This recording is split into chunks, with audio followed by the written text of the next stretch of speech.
திமுக MP Kanimozhi செய்தியாளர்களை சந்திக்கிறார். நேரலையில் பார்க்கலாம். இரண்டு மொழி கொள்கை என்று முடிவு செய்த பிறகு இன்னொரு மொழியை நான் கொண்டு வந்து திணிப்பேன் அப்படின்னு தொடர்ந்து அந்த இந்தி திணிப்பை செய்து கொண்டிருப்பது நிச்சயமாக ஏற்றுக்கொள்ள முடியாத ஒன்று.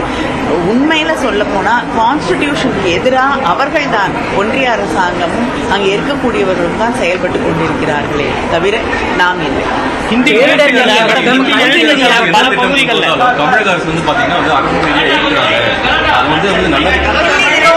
தமிழக ஒன்றிய அரசு பல திட்டங்களை கொண்டு வந்திருக்காங்க.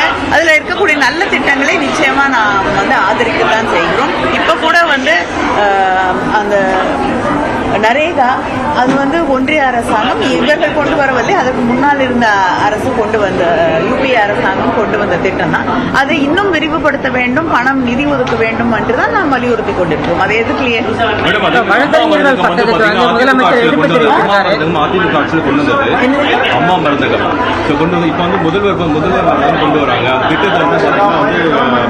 இல்லைங்க, நீங்க அம்மா மருந்தகம் தொடர்ந்து செயல்பட்டு இருந்தால் அதை மறுபடியும் கொண்டு வர வேண்டிய அவசியம் இருந்திருக்காது.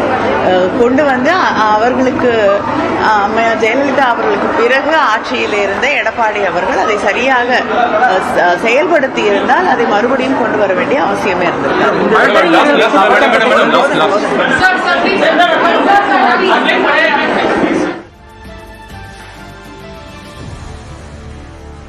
மும்மொழி கொள்கை குறித்து தன்னுடைய கருத்தை எம்பி கனிமொழி வெளிப்படுத்தி இருக்கிறார். விவரங்களை பின்னர் விரிவாக பார்க்கலாம்.